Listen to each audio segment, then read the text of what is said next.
Assalamualaikum warahmatullahi wabarakatuh. Selamat bertemu kembali dengan saya pelajaran IPA. Untuk kali ini adalah sistem pencernaan pada manusia.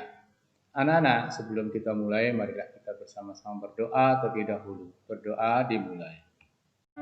Teman-teman, saya minta untuk mendukung channel saya dengan cara subscribe, like, komen, dan share agar channel saya lebih berkembang lagi dalam membuat video pembelajaran. Terima kasih.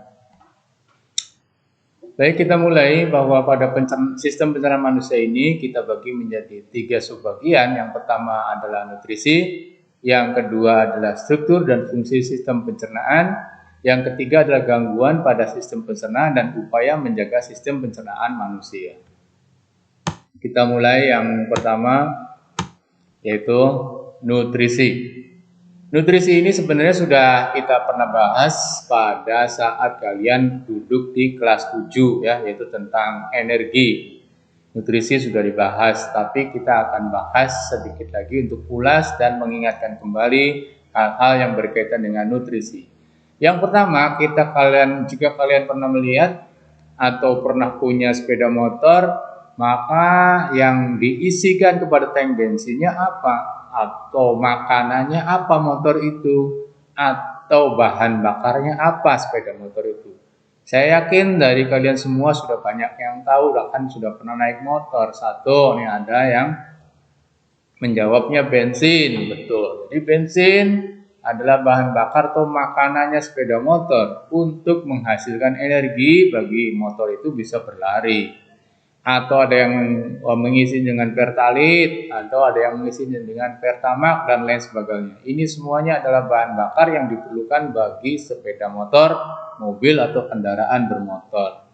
Sehingga ketika sudah diberikan bahan bakar, maka sepeda motor akan bisa berlari dengan kencang seperti pada gambar ini. Nah, ini jagoannya siapa nih bisa berlari dengan sangat kencang. Jangan sampai karena tidak ada bahan bakar, maka kamu akan menuntun seperti ini. Nah, ini karena tidak ada bahan bakarnya, sepeda motor tidak bisa berjalan, maka harus dituntun seperti ini. Nah, oleh karena itu kita bandingkan sepeda motor yang diisikan adalah bahan bakar yang tujuannya adalah untuk mendapatkan energi bisa berlari, berjalan.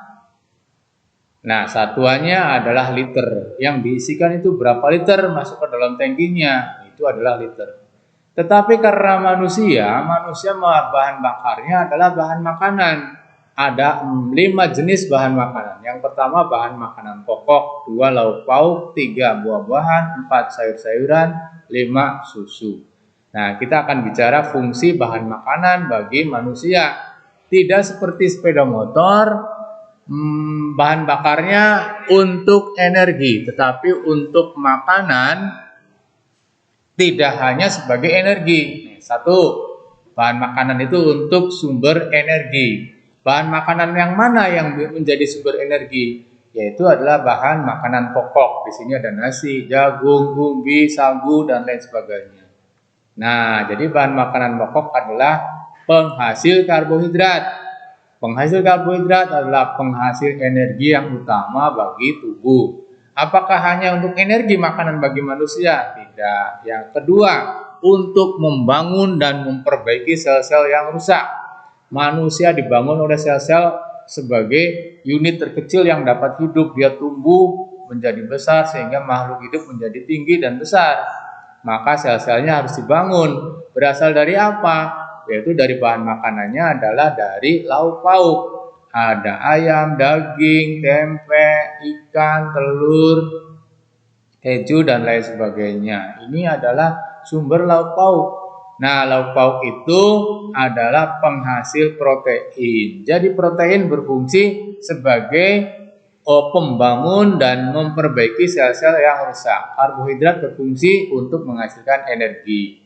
Bagaimana dengan buah-buahan dan sayuran? Nah, itu berfungsi untuk mengatur fungsi-fungsi bagian organ dalam tubuh atau mengatur metabolisme tubuh. Yang buah-buahan adalah penghasil vitamin, yang sayur-sayuran adalah penghasil mineral. Keduanya sebagai pengatur metabolisme tubuh. Lalu berapa kebutuhan energi manusia? Kalau motor kan tadi diisi 1 liter, 2 liter, satuannya liter. Kalau manusia ya namanya kilokalori. Berapa kilokalori yang dibutuhkan oleh manusia? Nah, ini dipengaruhi oleh beberapa faktor. Yang pertama usia. Semakin dewasa usia manusia, maka dia membutuhkan energi yang banyak. Makanya juga lebih banyak daripada anak kecil. Yang kedua jenis kelamin. Laki-laki membutuhkan energi lebih banyak daripada perempuan. Yang ketiga aktivitas atau jenis kegiatan.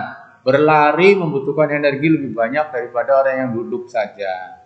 Yang keempat berat badan. Semakin berat badannya membutuhkan energi lebih banyak daripada yang kurus.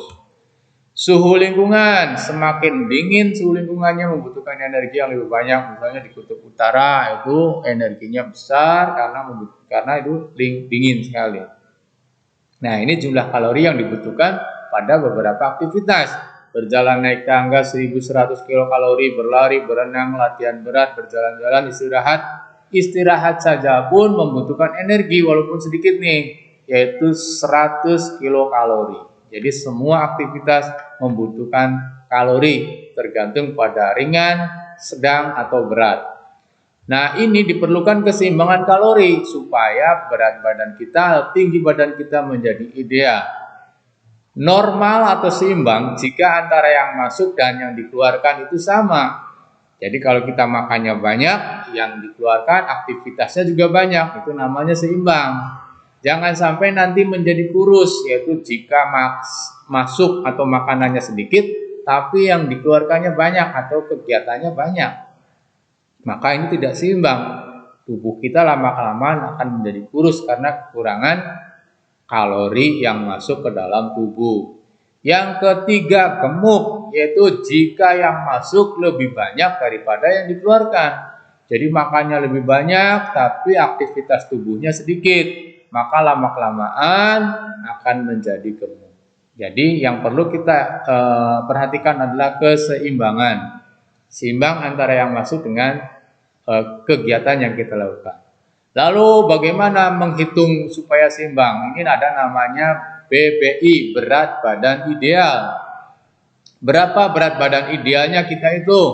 Ada rumusnya nih, BBI sama dengan tinggi badan dikurangi 100 dikurangi 10% dari perkalian pengurangan ini.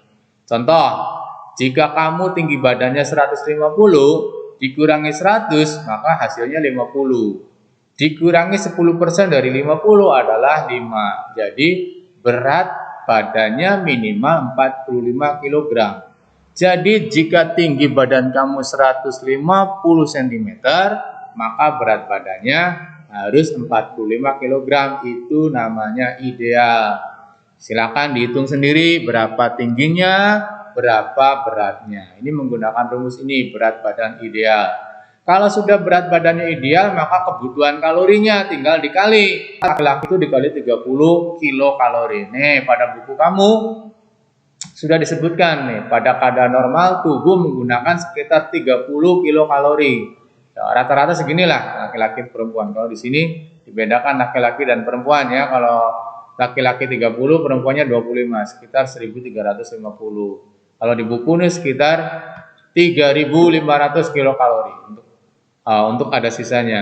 Nah, karena kalian sedang dalam masa pertumbuhan, Bapak mendukung kamu makan yang banyak sajalah, yang terutama bagian proteinnya supaya bisa tumbuh lebih tinggi, lebih besar. Karena di Indonesia masih banyak anak-anak yang disebut dengan stunting. Katanya stunting ini perkembangan tubuhnya tidak maksimal. Bisa jadi karena makanannya kurang. Jadi ya, makan saja yang banyak, terutama bagian protein. Lanjut. Nah, sekarang adalah unsur-unsur yang akan kita bahas. Yang pertama adalah karbohidrat. Apa itu karbohidrat? Karbohidrat tersusun atas unsur C, H, dan O. Yang kedua, sumber energi utama. Tadi saya katakan bahwa karbohidrat ini menjadi sumber energi utama, seperti halnya bensin menjadi utama. Bisa nggak motor diisi selain bensin? Misalnya diisi minyak tanah? Ya bisa, tapi itu bukan yang utama. darurat namanya. Ini juga sama, dalam tubuh manusia sumber energi utamanya adalah karbohidrat. Bisa nggak dengan yang lain? Nanti bisa, ada dijelaskan di bagian yang lain ya. 1 gram karbohidrat dihasilkan kalori sebanyak 4,1 kilokalori. Nah, segini nih, 4,1 kilokalori setiap gramnya karbohidrat. 4 ada 3 jenis karbohidrat, gula, pati, dan serat. Semua yang berasa manis itu gula, berarti karbohidrat. Pati, semua yang amilum atau pati yang menghasilkan tepung, nah itu adalah pati, adalah karbohidrat. Nasi, singkong, umbi, jagung, terigu, dan lain sebagainya ya semuanya adalah amilum. Ini semua adalah karbohidrat. Dan yang ketiga adalah serat. Serat juga adalah karbohidrat. Dari ketiganya yang bisa digunakan adalah gula dan pati, sehingga bisa diserap oleh tubuh, tapi serat tidak bisa dicerna oleh tubuh sehingga nanti dikeluarkan lagi. Berikutnya karbohidrat yang sederhana adalah glukosa. Gula dan pati itu masih tidak sederhana ya, masih dalam bentuk yang tidak sederhana. Nanti dicerna dulu menjadi glukosa. Nah, glukosa adalah karbohidrat yang sederhana, baru bisa diserap oleh tubuh. Konsumsi karbohidrat terlalu berlebihan dapat menyebabkan penyakit gula atau diabetes. Jadi, makan gula, makan terlalu banyak, dan lain sebagainya yang masuk ke dalam tubuh kita berupa karbohidrat bisa menyebabkan penyakit gula atau diabetes. Intinya adalah tidak boleh berlebihan, secukupnya saja, seidealnya saja. Data WHO sebanyak 246 juta di seluruh dunia menderita diabetes. Maka disebut dengan the silent epidemic. Untuk itu kita perlu cek gula darah. Keadaan gula darah yang normal yaitu 60-100 sebelum makan dan 140 maksimal setelah makan, yaitu miligram per dl. Normal 60-100 sebelum makan dan 140 setelah makan. Lanjut, proses pencernaan karbohidrat. Jika kalian makan nasi di mulut, maka ada enzim tialin. Nasi itu adalah amilum, tadi Bapak sudah jelaskan, adalah amilum di dalamnya ya. Diproses oleh tialin menjadi maltosa. Setelah dari mulut, berarti pencernaan kimiawi di mulut. Lanjut ke lambung ke duodenum. Duodenum itu usus 12 jari. Di duodenum inilah terjadi proses kimiawi lagi. Ada enzim amilase, maltase, sukrose, laktose, semuanya mengubah bagian-bagian ini menjadi glukosa. Nah, kalau sudah menjadi glukosa, baru masuk ke sini, masuk ke peredaran darah yang disebut dengan gula darah. Jadi 2 atau 3 jam setelah makan, maka glukosanya banyak di dalam gula darah. Maka selanjutnya adalah bisa dimanfaatkan menjadi energi, yaitu melalui proses respirasi. Kita bernapas atau respirasi itu kan menggunakan bahan ini C6H12O6, yaitu glukosa tadi. C6H12O6 ditambah oksigen masuk dari luar tubuh menghasilkan CO2 dan H2O plus hasil lainnya adalah energi. Nah, ini yang disebut dengan proses oksidasi biologi yang melalui proses respirasi. Lanjut. Bagaimana jika glukosanya berlebihan atau masih ada kelebihan setelah digunakan untuk energi aktivitas? Maka glukosa tadi akan diubah oleh hormon insulin menjadi glikogen dan lemak. Glikogen disimpan di hati dan otot, lemak disimpan di bawah perut, di bawah kulit, dan sekeliling ginjal. Jadi yang berperan adalah hormon insulin. Selanjutnya di dalam darah harus sudah tidak ada gula darah lagi. Jadi begitu, nanti makan lagi banyak lagi gula darahnya, disimpan lagi oleh hormon insulin. Bagaimana kalau glikogen dan lemaknya akan digunakan lagi glukosanya? Bisa, yaitu mengeluarkan hormon glukagon. Hormon glukagon mengubah kembali glikogen dan lemak menjadi gula darah, bisa dipakai lagi yang disimpan tadi. Nah, itulah karbohidrat. Nah, demikian saja untuk pelajaran pada hari ini. Terima kasih sudah belajar, selalu semangat dan tidak lupa menjaga kesehatan. Terima kasih. Assalamualaikum warahmatullahi wabarakatuh.